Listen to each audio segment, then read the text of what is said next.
there will be no resource not utilized to bring all those individuals who are responsible to bring them to justice and to hold them accountable.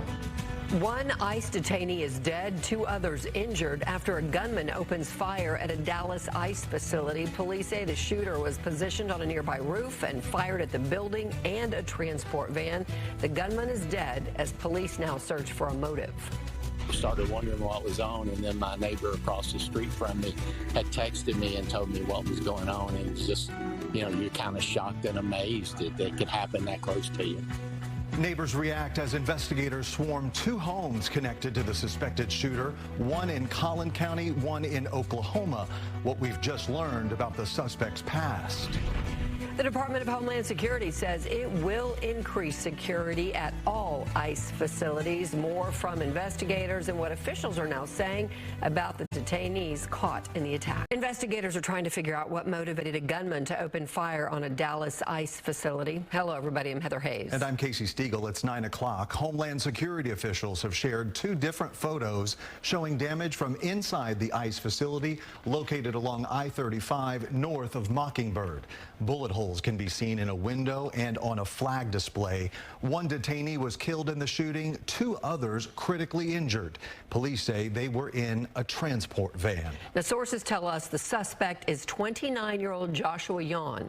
Police say he died by suicide as agents approached him on the roof of that nearby building. Today, investigators were spotted at 2 homes tied to Jahn, one in Fairview in Collin County, the other in Durant, Oklahoma. We have Team Fox 4 coverage tonight, and Amelia Jones kicks things off live in Dallas with the very latest on the investigation. Good evening, Amelia. Hi, Heather and Casey. I want to start by sharing what I'm seeing here on the scene. I'm on North Stemmons Freeway across the street from the ICE Detention Center. The only real police presence we're seeing at this hour is 1 squad car parked out front with its lights on. Earlier today, I got a chance to speak to people who live at the apartment complex next door. They didn't want to go on camera, but they shared with me this morning they woke up to what they believe to be 20 to 30 gunshots. At first, they thought it was coming from inside the complex, but then they saw the heavy police response and were shocked to learn what happened. Around 6:30 Wednesday morning, as an unmarked van entered the back of the ICE Detention Center on North Stemmons Freeway in Dallas. Authorities say a gunman opened fire from a nearby roof. 3 ICE detainees inside the van were hit. 1 died. The other 2 were taken to the hospital in critical condition. Authorities say the gunman, identified as 29-year-old Joshua Jahn, shot himself. The center was open early this morning for appointments, and people were in the waiting area when the shots rang out. Edwin Cardona says he was walking into the building with his wife and son at the time of the shooting. He explained that once they heard gunshots, the agents evacuated everyone from where they were waiting to a more protected area. What we do know so far is that this shooter was firing indiscriminately throughout the whole building. And so this shooter was at a building nearby and shooting directly into the building, going across the entire length of the building, and then including into the Sally Port. Our news cameras captured bullet holes in the windows of the back of the building near the Sally Port, the area where detainees are transferred. And the Department of Homeland Security shared this photo of bullet holes piercing the glass of a framed American flag inside the facility. Morning rush hour traffic along adjacent I-35 was diverted as local and federal authorities swarmed the area. I can confirm at this time that the FBI is investigating this incident as an act of targeted violence. Part of the investigation focused on the roof of an immigration law firm across from the back of the facility. This is where they believe Jahn positioned himself. Fox 4 was there this afternoon when a car parked at the building was searched by authorities. The full scope of the motive behind the shooting is still unclear, but during a press conference Wednesday morning, authorities say shell casings at the scene gave some insight. What I can also share with you is that early evidence that we've seen from rounds that were found near the suspected shooter contain messages that are anti-ICE in nature. No officers or ICE agents were hurt during the shooting. Authorities have not given another on-camera update since the press conference this morning. The other updates we've received have come through other channels of communication like email and social media. And we know those updates will continue to come as this investigation is just getting started. Heather, Casey. All right, Amelia, thank you. Again, we want to show you another look at the suspect. This is from a 2015 arrest in Collin County. Again, that 29-year-old suspect is dead. Police say died by suicide as agents closed in. And today, investigators searched at least 2 properties tied to that suspect. Our team Fox 4 coverage continues now with David Sintendry, who is live in Fairview in Collin County. David. Yeah, Heather and Casey, well, federal investigators left that Fairview neighborhood about an hour ago. As you just mentioned, they have been at multiple homes connected to this sniper, but it's unclear what evidence they have collected from inside of these homes. Sky 4 video shows FBI investigators in and out of a home at the bottom of this cul-de-sac in the Collin County city of Fairview. The home connected to Joshua Jahn, the reported sniper who shot 3 people at an ICE facility in Dallas before shooting and killing himself. That's insane to hear. Sloan Mordecai, a neighbor, had no idea about the attack until she drove upon reporters down the street and federal agents next door. Like I said, very sweet family, so that was really, really surprising to hear. We don't know much about Jahn. He does not appear to have a violent criminal history. But in 2015, he was arrested for marijuana possession in Collin County.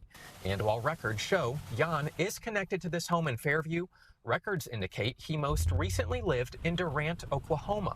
Video shows the FBI and SWAT focusing in on that listed address, but no word as to what was recovered. It's unclear if a manifesto, additional weapons, or anything else was found.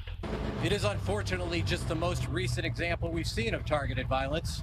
To include here in North Texas, where back on July 4th, we saw a coordinated attack carried out against an immigration detention center in Alvarado. Federal investigators have not said what may have led Jahn to develop reported anti-ICE views, or if there's any other evidence beyond what was written on shell casings found at the Dallas facility. This is the 3rd shooting in Texas directed at ICE or CBP. This must stop. In Fairview, Wednesday evening, federal investigators were seen removing a box of possible evidence from the home. You think just how crazy that is and how close it is to home now. It took a while for Tim Johnson to learn that he lives down the street from the Fairview home connected to Jahn. He says he only knew of Jahn, no personal details. But it's an unfortunate event. And I have been in contact with an FBI spokesperson, but at this point in time, it is unclear when they plan to host that follow-up news conference. Casey and Heather, back to y'all. All right, so David, quick question for you. I do understand that we've been able to learn a little bit about that suspect's past. What can you tell us? Well, I can tell you that a spokesperson for Collin College says that he attended school there sporadically between the years 2013 and 2018. Again, there were some gaps in his time spent at that college. And in 2017, he apparently drove across country to Washington State to work a minimum wage job harvesting legal marijuana on a farm. Again, that was in Washington State, and the business owner who employed him says that he was actually living out of his car at the time and did not seem to have a whole lot of direction. A whole lot more we've got to dig up on this guy. Fox 4's David Sintendry reporting live for us tonight. David, thanks so much. Well, the Mexican consulate general in Dallas says that one of the critically injured detainees is a Mexican national and is being treated at the hospital. It is unclear where the other injured detainees are originally from, and that includes the one who did not survive. Fox 4's Vanya Castillo continues our team coverage this evening, and she joins us live with that part of the story. Hi, Vanya. Yeah, well, it's been over 14 hours since that shooting that resulted in 2 people dead, including the shooter, as well as 2 others injured. And while we know the identity of the suspected shooter, we know almost nothing about the identity of those who were the victims. Now, we have been able, though, to confirm that at least one of those victims who did survive is a Mexican national. Now, the Mexican consulate telling us today that the Mexican national has been seriously injured and is currently hospitalized and receiving medical care. Now, the identity of the victims have not yet been released, but the Mexican consulate does tell me that they have been in contact with the victim's family and have been offering their services to them and legal assistance. The consulate also says they've spent the day receiving calls from people with loved ones at the detention facility, trying to get answers and see if it was their loved ones who had been shot. Take a listen.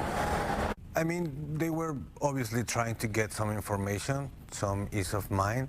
I think with the information that we gathered, we were able to convey that to their family members. So I think it was good. The government of Mexico is always going to condemn violence. We don't think that violence is the answer to anything. So that's a horrible act that happened this morning. Well, the Mexican consulate says their North American unit chief has expressed concern through diplomatic channels and are requesting a full investigation into the shooting and full unrestricted access to the injured Mexican citizen. Now, the Mexican consulate tells us that they're just waiting for the okay to go and visit that Mexican citizen in the hospital. Back to you. All right, Vanya Castillo, thank you. Of course, stay with Fox 4 for this developing story. You can always find the latest on our website, fox4news.com, and through our socials. And a reminder, when news breaks, tune into Fox Local for live streaming coverage.